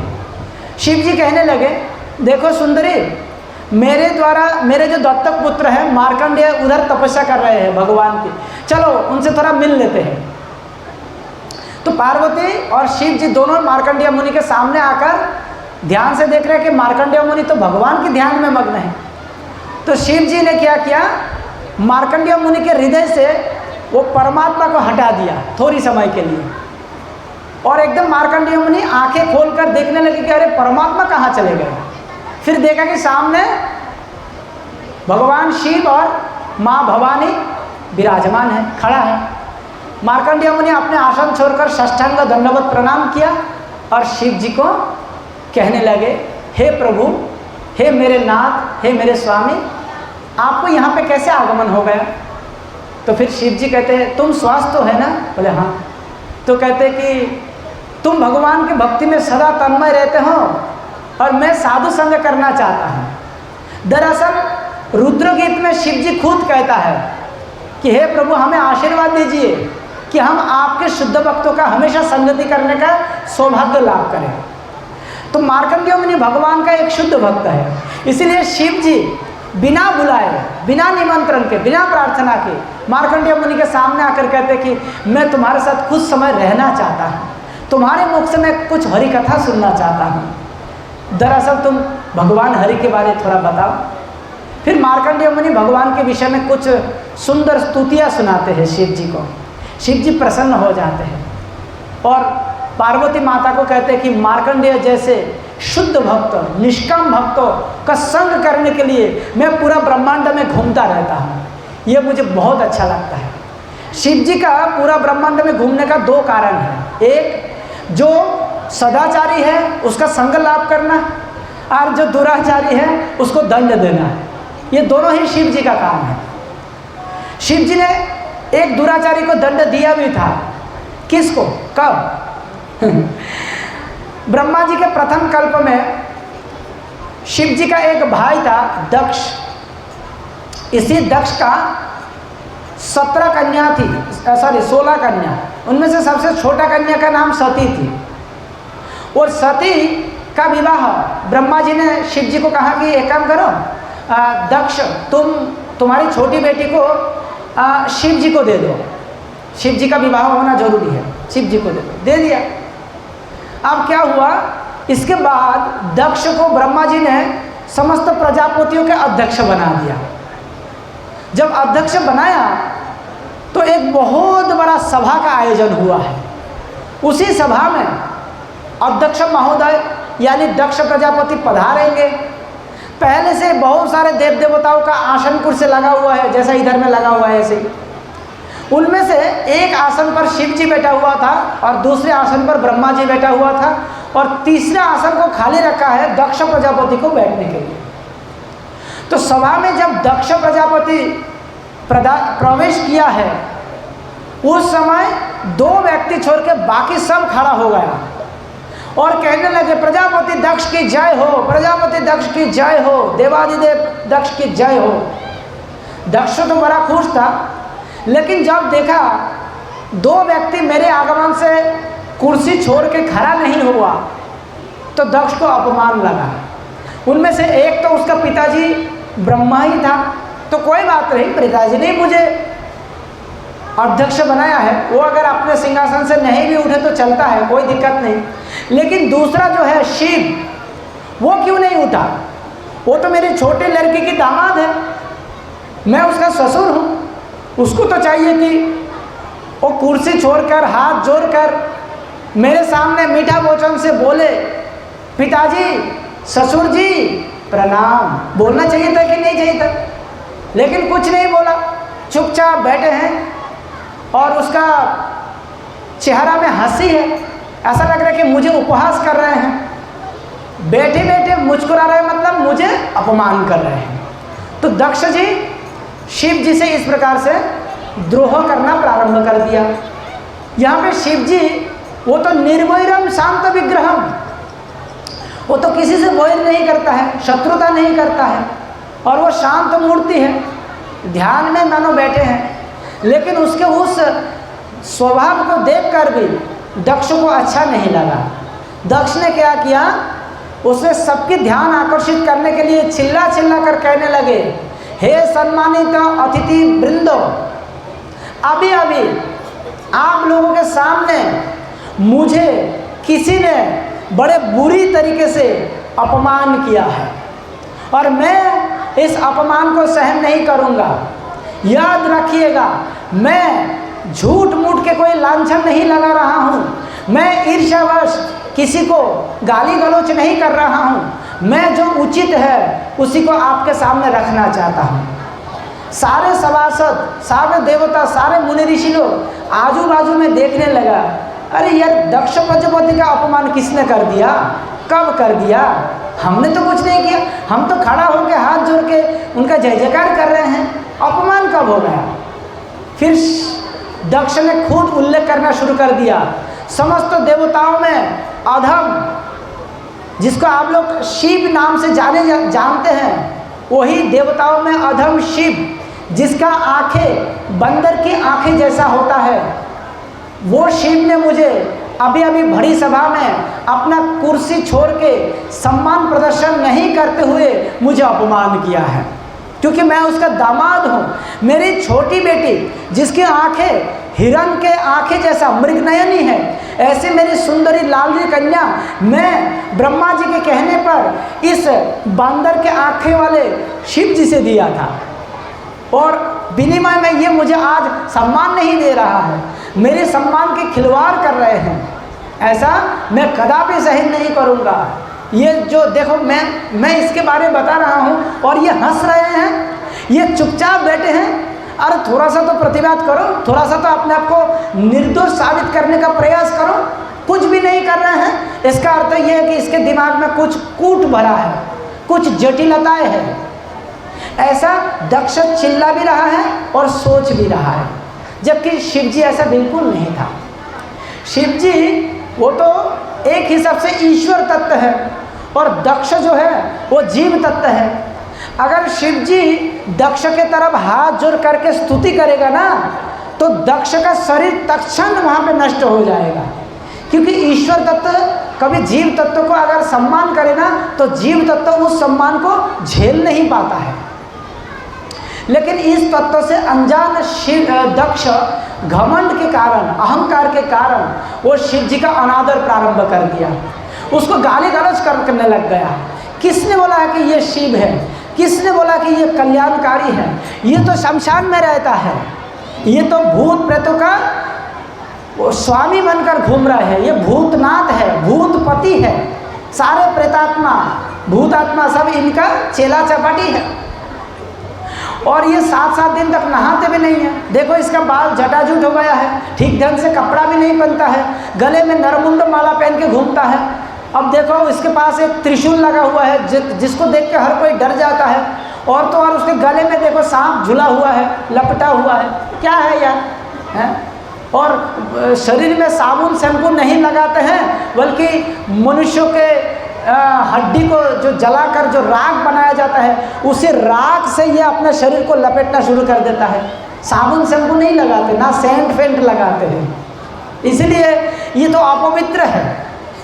तो सारे देवताओं में अधम है, और कुछ शायद गूंगा है कि बहरा है, पता नहीं, कुछ बोल भी नहीं रहा है। ऐसा ऐसा गाली गलौज करते हुए शिव जी को दक्ष प्रजापति ने श्राप दे दिया। कहा कि आज से मैं श्राप दे रहा हूँ, किसी भी प्रकार के यज्ञों में सारे देवताओं को यज्ञ भाग तो मिलेगा, लेकिन इस अधम शिव को यज्ञ भाग नहीं मिलेगा। श्राप देकर वहाँ पे मंत्रोच्चारित जल फेंक कर उस सभा से चले गए, पारा गर्म करके निकल गए। तत्क्षण वहाँ से ब्रह्मा भी निकल गए। इसके बाद उस सभा में नंदीश्वर और महाराज या भृगु, महर्षि भृगु, इन दोनों के बीच में साप का पेशाब हो जाता है और इसके बाद वहाँ से शिव जी चले जाते हैं, कुछ नहीं बोलता है। बाद में ऐसा हुआ, दक्ष शिव और सती को चिढ़ाने के लिए अपने ही राजभवन में तरह तरह का यज्ञ करने लगे। हर यज्ञ में 33 करोड़ देव देवता, सारे मुनि ऋषि पुरोहित सबको बुलाया करते थे, लेकिन एक घर में कभी निमंत्रण नहीं भेजता था, वो है कैलाश में, अपने छोटी बेटी के ससुराल में नहीं जाते थे, कोई निमंत्रण नहीं। और इधर में उनके द्वारा आयोजित यज्ञ कार्यक्रम में चारों तरफ से देवता लोग दिव्य विमान में कैलाश के ऊपर से निकालते थे।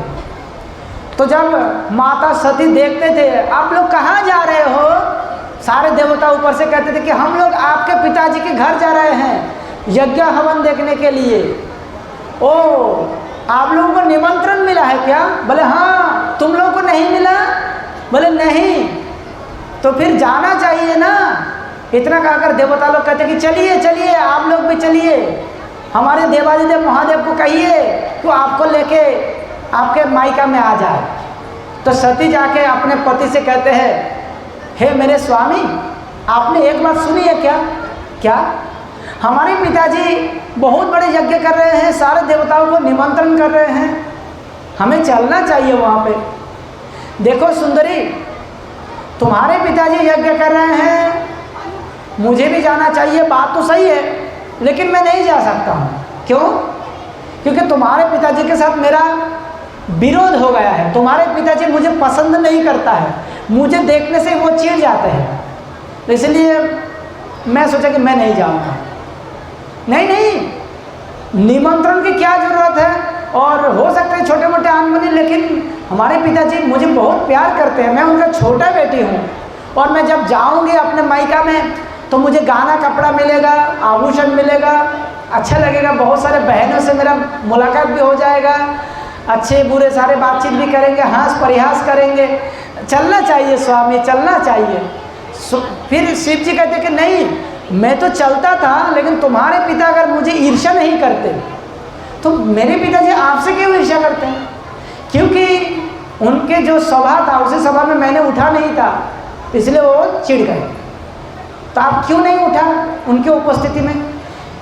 क्योंकि मैं तुम्हारे पिता के हृदय में जो परमात्मा है उसको मन ही मन सम्मान तो किया, स्तुति वंदना तो किया, लेकिन मैं अगर उठ के खड़ा हो जाता तो तुम्हारा पिताजी का देहांत तो हो जाता, इसलिए मैंने नहीं उठा।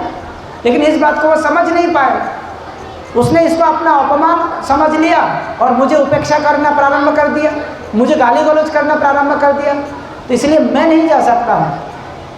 नहीं, मुझे जाना है। अच्छा, तुमको अगर जाना है तो तुम अकेला ही जाओ। तो सती गए, नंदीश्वर ने अपने सिर पीठ पर उठाकर सती को लेके गए। सती जाके सचमुच देखा कि उसके स्वामी के लिए कोई भी आसन नहीं रखा है, उसके स्वामी का सम्मान के लिए कोई व्यवस्था नहीं है, और साथ ही साथ सती को देखकर भी महाराज दक्ष ऐसा दिखाने लगे, इसको तो निमंत्रण नहीं दिया, फिर ये आ गया कैसे? तो उसका अवज्ञा कर रहा था। सती ने इस दृश्य को देखकर सहन नहीं कर पाए।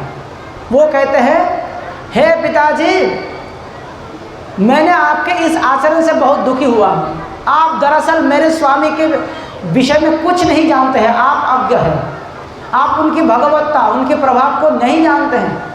जैसे आपको अध्यक्ष का पद मिला है तो आप मिथ्या अहंकार से भर गए हैं, आप शिव द्रोही बन गया है, और मेरा ये शरीर आपसे उत्पन्न हुआ है, और दुर्भाग्य की बात है कि मेरा इस शरीर का विवाह शिव जी से हुआ है। तो मेरे स्वामी, मेरे प्रभु शिव जी का अपमान वो मेरी अपमान है, इसलिए मैं इसको सहन नहीं करूँगी। तो कोई भी व्यक्ति शिव जैसे महान वैष्णव, महान भक्त, महान विभूति का अगर अपमान करे तो इसका प्रतिवाद करने के लिए सबसे पहले जिसने अपमान किया है उसको जान से मार देना चाहिए, उसका जीवा काट देना चाहिए, या कुछ नहीं कर पाए तो उसके सामने अपने को नष्ट कर देना चाहिए। तो मैं तो एक स्त्री हूँ और आप मेरे पिता हैं, आपको मारने का मुझे अधिकार नहीं है, इसलिए मैं निर्णय ले लिया, आपके शरीर से उत्पन्न हुआ ये दाक्षायणी ये जो दक्ष दुष्ट दक्ष उत्पन्न शरीर, इसको मैं अब भगवान शिव जी के सामने नहीं ले जाऊंगी, मैं इसी शरीर को यही जला दूंगी। इतना कहकर सती वहीं बैठ जाते हैं और अपने योगाग्नि से उत्पन्न करके शरीर को जलाना प्रारंभ करता है। और इसके बाद फिर नंदीश्वर ने वो दक्ष के जो सैन्य है उसको आक्रमण करता है। उसको प्रतिरोध करने के लिए भृगु ने कुछ स्पेशल देवता उत्पन्न करते हैं, देव सैन्य, और नंदीश्वरों को भगा देते हैं। इसके बाद शिव जी के पास इसका खबर आ जाते हैं कि प्रभु हमारे स्वामी का देहांत हो गया। शिव जी क्रुद्ध हो जाते हैं। शिव जी ने ध्यान से खड़ा होकर अपने जटा को फाड़ कर मिट्टी में फेंकता है। वहाँ से वीरभद्र नाम का एक महाकाय दैत्य उत्पन्न होता है।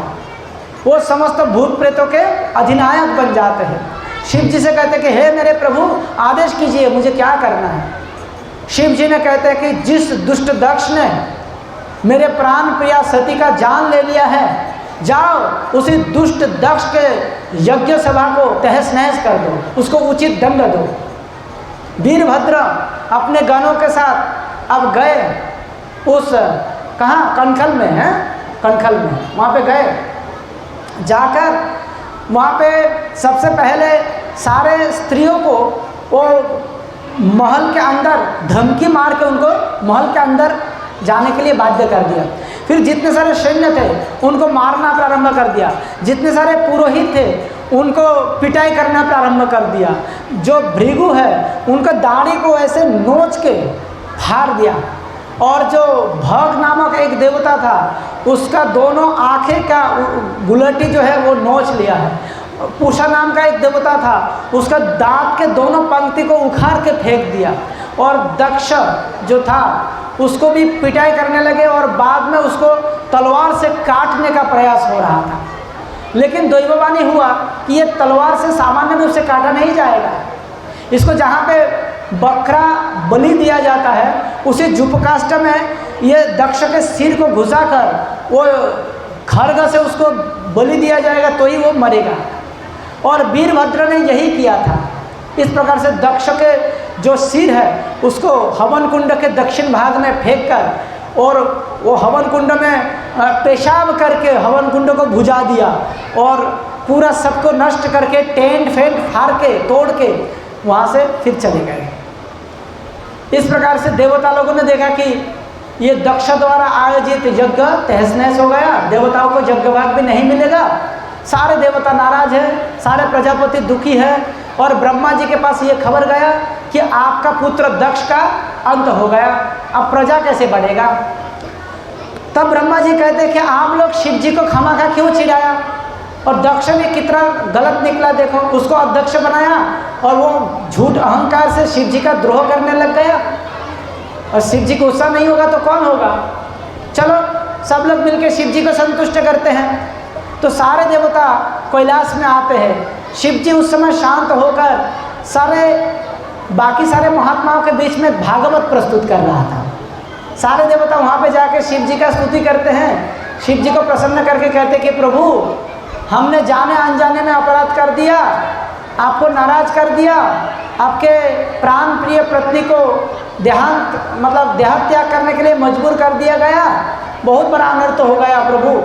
आप हमारे ऊपर आप संतुष्ट हो जाइए और आप हमारे जजमान दक्ष का जीवन दान दे दीजिए, भृगु का स्थिति ठीक कर दीजिए। भग और उषा नामक ये जो अलग अलग देवता हैं इनको भी थोड़ा सा आप कुछ उपाचार दे दीजिए। शिव जी इनके स्तुति से संतुष्ट होकर कहते हैं भृगु को वो उसका जो दाढ़ी है वो तो नहीं मिलेगा, लेकिन उसको बकरा का दाढ़ी लगाया जाए। भृगु के मुख पर बकरा का दाढ़ी लगाया गया।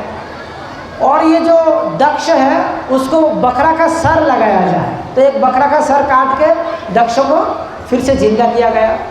भग नामक देवता जो है ये सूर्य और चंद्रमा के माध्यम से दर्शन करेंगे, अपना आंखें इसको नहीं मिलेगा। और पूषा नामक देवता जिसका दांत के पंक्ति उखाड़ दिया गया है, ये जीवन भर लिक्विड तरल पदार्थ तो पीकर अपना जीवन बिताएंगे, इसको भी अलग से दांत के पंक्ति नहीं मिलेगा। तो इस प्रकार से हम देखते हैं कि शिव जी ने दक्ष और उनके अनुयायियों को घोर दंड प्रदान किया है। एक बार क्या हुआ कि कश्यप मुनि के एक पत्नी थी दीति। उसने कह दिया कि हे मुनिवर, हे मेरे स्वामी, मुझे संतान प्राप्ति की घोर इच्छा हो रही है, मेरे अंदर काम वासना मचल रही है, मेरा मन चंचल हो गया है, कृपा करके आप मुझे संतान देने की व्यवस्था करें। उस समय कश्यप मुनि कहने लगे, हे सुंदरी, देखो अभी संध्या के समय है, इस समय भगवान शंकर जी अपने भूतगणों के साथ जहाँ तहाँ घूमते रहते हैं, जो कि सदाचारियों का रक्षक है और दुराचारियों का दंडदाता है। वो भगवान शंकर जी अपने भूत प्रेत गणों के साथ यहाँ वहाँ घूम रहे हैं। संध्या के समय अगर हम ऐसे कुकृत्य में लिप्त हो जाएंगे तो भगवान शंकर का शाप गिरेगा हमारे ऊपर। इसलिए तुम इस समय ऐसा अनुनय बिना मुझे मत करो। लेकिन दीति की काम वासना इतना उग्र हो गया है कि वो माना नहीं। वो कश्यप मुनि को मजबूर कर दिया है कि पुत्र प्राप्ति का प्रक्रिया चालू करें। तो परिणाम स्वरूप क्या हुआ कि इस दीति के गर्भ में 2 खूंखार असुर वो आश्रय प्राप्त किया है। एक हिरण्यकशिपु, दूसरा हिरण्याक्ष। तो इस प्रकार से शिव जी हर जीवों के ऊपर कहीं ना कहीं नियंत्रण करते रहते हैं। शिव जी देवताओं को दुख दूर करने के लिए कई बार जान जोखिम में लेकर भी बहुत कुछ प्रयास करते रहते हैं।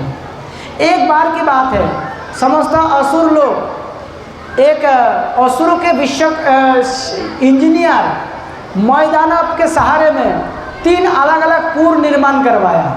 एक सोने का था, एक चांदी का और एक लोहे का। इस पुर में जितने सारे असुर रहते थे वो लोग अदृश्य रूप में वो युद्ध करते थे, उनको दिखाई नहीं पड़ता था। तो सारे देवता इन असुरों से त्रस्त होकर स्वर्ग राज्य से वितरित हो गया। सारे देवता शिव जी को कहते हैं कि प्रभु त्राहि माम, त्राहि माम।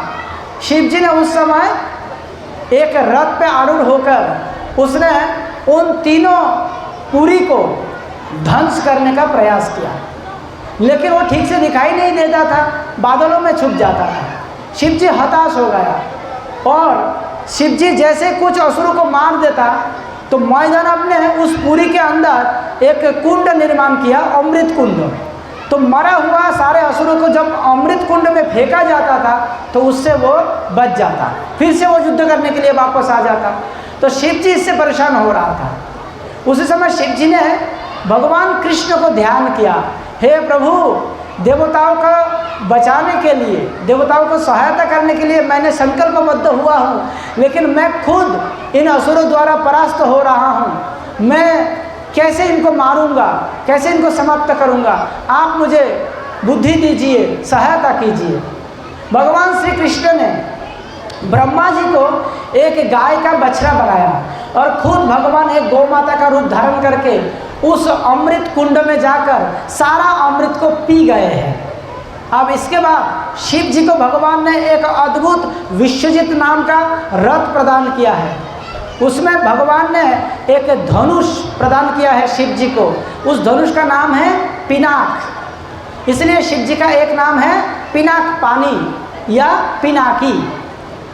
और भगवान ने तरह तरह का अस्त्र प्रदान किया है, जिसमें सुदर्शन चक्र भी शामिल था, नारायण अस्त्र भी शामिल था। तो शिव जी ने उन दिव्य अस्त्रों को प्रयोग करके वो तीनों जो पुर है, सोने का और चांदी का और लोहे के द्वारा बना हुआ तीनों पुर को ध्वस्त कर दिया। मैदानव के सारे षड्यंत्रों को तहस-नहस कर दिया, सारे असुरों को मार दिया और समस्त देवताओं को स्वर्ग राज्य लौटा दिया। उससे शिव जी का एक नाम पड़ा है त्रिपुरारी। लेकिन यही शिव द्वारका लीला में भगवान श्री कृष्ण के विरुद्ध में युद्ध किया था। तब क्या हुआ कि शिव जी ने भावावेश में आकर बानासुर को अपना पुत्र मान लिया था। बानासुर शिव जी का तपस्या किया, वो एक असुर ही था, असुर कुलोद्भव। प्रहलाद महाराज का बेटा है विरोचन, विरोचन के बेटा है बलि और बलि का बेटा है बानासुर। तो बानासुर पहले तो बहुत अच्छा था, लेकिन वो नरकासुर के साथ संगति कर करके वो भी आसुरिक गुण प्राप्त कर लिया। इसी बानासुर का एक बेटी उषा थी और उषा ने भगवान श्री कृष्ण के पोता अनिरुद्ध को पति के रूप में प्राप्त करना चाहते थे। और उषा ने क्या किया, अपना एक सहेली जो कि तांत्रिक थी उसके माध्यम से द्वारका से अनिरुद्ध को तंत्र मंत्र के द्वारा उठाकर लेके आ गए निद्रित अवस्था में। और बानासुर के उस राजकुमारी जहाँ पे रहते हैं उसके अंदर एक पुरुष जाने अनजाने में पता नहीं कैसे वहाँ पे आनंद मना रहे हैं। ये खबर जब बानासुर के कान में गया तो बानासुर गुस्से में आकर उसने अनिरुद्ध को मारने का प्रयास किया, उसको पशु की तरह बंदी बना लिया। यही खबर नारद जी ने जाके द्वारका में दिया, अरे प्रभु प्रभु अनर्थ हो गया। क्या हो गया? अरे वो महादेव के वर पुत्र बानासुर ने आपके पोता अनिरुद्ध को बंदी बना के रखा। तो भगवान ने उस समय एक अक्षिणी सेना लेके यदुवंशी भगवान सात्यकी आदि को लेकर बानासुर के राजधानी सनकपुर आक्रमण कर दिया। और इसमें क्या हुआ कि बानासुर के साथ भगवान का घनघोर युद्ध हुआ है। उसी युद्ध में शिव जी बानासुर के पक्ष में युद्ध किया। शिव जी के पुत्र कार्तिकेय जो कि देवताओं के सेनापति है वो भी बानासुर के पक्ष में युद्ध किया।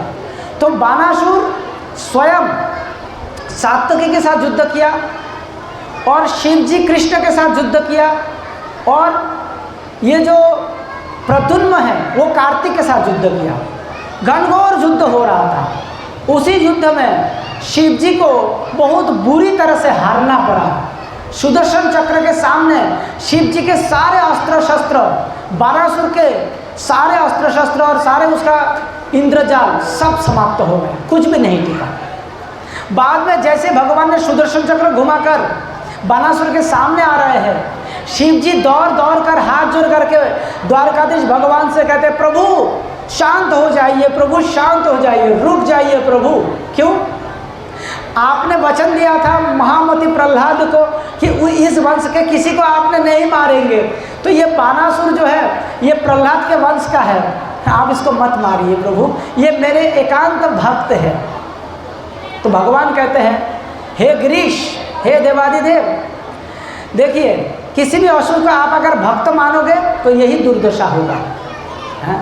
आपको चाहिए कि आप उसको एक गुरु के रूप में इसको शिक्षा प्रदान करें। आपने उसको शिक्षा प्रदान नहीं किया है, आपने उल्टे इसको हवा दिया है कि इसके अंदर तमोगुण और रजोगुण बढ़ जाए। परिणाम क्या हुआ? आज वो मेरे विरुद्ध में खड़ा हुआ और आपको भी लाचार कर दिया है मेरे विरुद्ध में युद्ध करने के लिए। और इसका परिणाम ये हुआ है कि आप बुरी तरह से मेरे सामने हार गए हैं। तो भगवान श्री कृष्ण के सामने शिव जी हार गया था। ये पूरा भागवतम का 10वें स्कंद में आता है, 63 चैप्टर में है। तो इससे हम समझ सकते हैं कि कभी भगवान शिव जी को मदद करता है, लेकिन कभी शिव जी स्वयं ही अगर अपने भक्तों के प्रति आसक्त होकर भगवान के विरुद्ध में चले जाते हैं तो भगवान उसके लिए उसको उचित दंड भी देता है। तो इस प्रकार से हम समझ सकते हैं कि शिव जी जो अज्ञानी व्यक्ति है, तमोगुण और रजोगुण अच्छन्न व्यक्ति है, उनके माध्यम से शिव जी का पहचान ये है कि वो भगवान है, लेकिन वो सही तथ्य नहीं है। लेकिन शिव जी अपने आप को कहता है कि मैं भगवान नहीं हूँ, मैं वास्तव में एक भगवान के सेवक हूँ। ये शिव जी का पहचान है, वैष्णवानां यथा सम्यक्। तो जो भी है, जहाँ तक ऐसे बहुत सारे और ग्रंथ हैं, जैसे शिव पुराण में शिव जी को सर्वश्रेष्ठ बताया गया है। तो आपके अवगति के लिए मैं बता देता हूँ, व्यासदेव जी द्वारा रचित जो 18 पुराण हैं, इनमें से 6 पुराण सात्विक पुराण हैं, 6 पुराण राजसिक पुराण हैं और 6 पुराण तामसिक पुराण हैं। तो जो शिव पुराण है ये तामसिक पुराण के क्राइटेरिया में आता है। तो इससे एक चीज़ स्पष्ट होता है, अगर आप काला चश्मा पहनेंगे तो हर चीज़ काला देखेंगे, अगर आप लाल चश्मा पहनेंगे तो हर चीज़ लाल देखेंगे, अगर आप नॉर्मल चश्मा पहनेंगे तो हर चीज़ नॉर्मल देखेंगे, अगर आप सतगुणी हैं तो हर चीज़ आपको कृष्णमय दिखेगा, अगर आप रजोगुणी हैं तो हर चीज़ आपको दूसरी प्रकार से नजर आएगा, और अगर आपके अंदर तमोगुण ज़्यादा है तो आप तीसरे चीज़ को समझ सकते हैं। हिरण्यकशिपु ने ब्रह्मा को परमेश्वर के रूप में घोषित कर दिया था, रावण ने शिव जी को परमेश्वर के रूप में घोषित कर दिया था। क्या ये सब भक्त था? नहीं था। लेकिन अर्जुन ने भगवत गीता में कृष्ण को कहते हैं परम ब्रह्म परम धामम पवित्रम परमम भवान, तो ये बात सही लगता है। तो इसी प्रकार श्रीमद् भागवतम में व्यासदेव जी कृष्ण को भगवान कहते हैं, महाभारत के अंतर्गत भगवत गीता में व्यासदेव जी कृष्ण को भगवान कहते हैं। लेकिन दूसरी तरफ शिव जी भी कृष्ण को भगवान कहते हैं, ब्रह्मा जी भी कृष्ण को भगवान कहते हैं, अर्जुन भी कृष्ण को भगवान कहते हैं, इंद्र भी कृष्ण को भगवान कहते हैं। तो हम लोग जो कृष्ण को भगवान नहीं मानते हैं उपरंतु शिव जी को भगवान मानते हैं, क्या हम इंद्र से बड़ा है? क्या हम ब्रह्मा से बड़ा है? क्या हम शिव जी से बड़ा है? क्या हम दुर्गा से बड़ा है? क्या हम मुनि ऋषियों से बड़े हैं? व्यासदेव जी परशुराम जी जैसे महान मुनि ऋषियों से बड़े हैं? नहीं। हमारे ज्ञान हमारी बुद्धि बहुत ही सीमित है। हम कलयुग के लोग हैं, हमारा आयु कम है, हमारा बुद्धि कम है, हमारा ज्ञान कम है, हमारा धन कम है, हमारा घमंड ज़्यादा है, हमारी अज्ञानता ज़्यादा है, हमारे बदअभ्यास ज़्यादा है। इसलिए हमें प्रामाणिक गुरु के संरक्षण, शिव जी जैसे प्रामाणिक गुरु के संरक्षण में रहकर आध्यात्मिक विद्या में पारदर्शी होना चाहिए और इसके माध्यम से हमें परम तत्व परमेश्वर भगवान श्री कृष्ण को समझने का प्रयास करना चाहिए। तो आज के जो ये जो चर्चाएं है इसको मैं यहीं विराम देता हूँ। किसी के मन में मैं जिस सिद्धांतों को यहाँ पे स्थापन करने का प्रयास किया, जिस लीलाओं को मैंने यहाँ पे उपस्थापन किया, उसके आधार पर अगर आप लोगों के मन में कोई संशय हो, कोई प्रश्न हो, तो आप लोग मुझे व्यक्तिगत रूप में बाद में बता सकते हैं। मैं उसको व्यक्तिगत रूप में आपके सामने उसको बताऊंगा। लेकिन अभी हमारे कार्यक्रम के अंतर्गत हम संकीर्तन करेंगे जो शिव जी भी चाहते हैं। अच्छा, अंतिम में मैं 2 बात बोल के समाप्त करता हूँ कि यही भगवान शिव जी जगत गुरु बन के इस कलयुग में आज से 2500 साल पहले आदि गुरु शंकराचार्य जी के रूप में आए हैं और यही शिव जी 500 साल पहले चैतन्य महाप्रभु की लीला में अद्वैत आचार्यों के रूप में आए हैं और उन्होंने चैतन्य महाप्रभु को गंगा जल और तुलसी मंजूरी प्रदान करके भगवान कृष्ण को चैतन्य महाप्रभु के रूप में प्रकट करने के लिए आराधना किया है और उसी के परिणाम स्वरूप चैतन्य महाप्रभु इस संसार में आए हैं और हरे कृष्ण महामंत्र के द्वारा उन्होंने पूरा संसार को आप्लावित किया है। तो शिव जी अद्वैत आचार्य के रूप में हमें आशीर्वाद दिया है कि आप हरे कृष्ण महामंत्र का कीर्तन करिए और अपना दुर्लभ मानव जीवन को धन्य कीजिए। तो चलिए अभी हम लोग इसी संकीर्तन को प्रारंभ करेंगे। सब लोग उठ के खड़ा हो जाइए।